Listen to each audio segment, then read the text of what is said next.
My name is Andy Mele. I'm the Peace Mayaka Waterkeeper, P.O. Box 2127, Arcadia. Mosaic has employed its usual tactic of proxy rhetoric, in which 3 or 4 outstanding species are framed to represent the entirety of a problem they are creating by seeking to strip mine over 18,000 acres of rangeland and native Florida habitat. These are stable, productive lands with ecosystems that are built upon geological substrates and highly specific soil types. The plant and animal species that have evolved to inhabit these lands form some of the most diverse and biologically significant ecosystems in the world. You've seen, so in this case, one of the major proxies they employed was the notion of surveys. That you heard, at least an hour on surveys, as if surveys were some sort of product that would ensure the survival of species, but it's not. It's just surveys, and it's a red herring.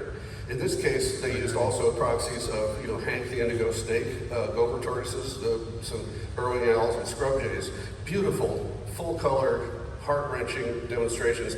My job now is to try to wrench your hearts away from those beautiful pictures and remind you that ordinary, commonplace species, deer, raccoons, possums, armadillos, mice, rat snakes, soft-shelled turtles, to name a tiny fraction of the wildlife that lives in DeSoto County, will be burned alive during the preparation of the mine that will bear this county's name in perpetuity. Pretty stories obscure the fact that Mosaic is here to strip mine 18,000 acres of your county and another 20,000 acres of your adjoining county and run all the muck through the clay settling areas that will be in your county. 3 or 4 proxy species cannot come close to capturing the entirety of the natural catastrophe that will result from Mosaic's mining practices. We've heard astonishing claims from Mosaic staff and contractors for years regarding the creation of a new normal on the post-mine landscape, starting with that FIPR. FIPR, by the way, is a wholly owned subsidiary of the phosphate industry. Claim, animals will know when it's safe to return. We've heard this for years. It takes centuries for reclaimed land to develop the sort of ecological integrity it used to have. Think of trying to rebuild an oak hammock. Think of how much time is required to regrow an oak hammock.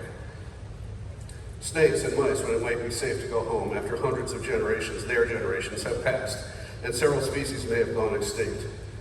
Claim, Mosaic will put the land back as good as God made it. To prove this, Mosaic spends millions creating and maintaining a few showcase examples, many of which you saw today, of restored landscape. Reclaimed land is far from restored. It is just backfilled and graded with a minimum of plantings. As far as wildlife habitat goes, 99% of the reclaimed mine lands might as well be desert. And if you want to I'll have one more sentence. Reclamation has a budget of $5,000 per acre in the 1975 law, I believe. It's still $5,000 an acre. Imagine how far that would go on your property, let alone the blasted moonscape left behind after mining. Mosaic's net profit on an acre of mine is in the range of $300,000 to $500,000 an acre net profit. I suggest that you ask them to restore the land.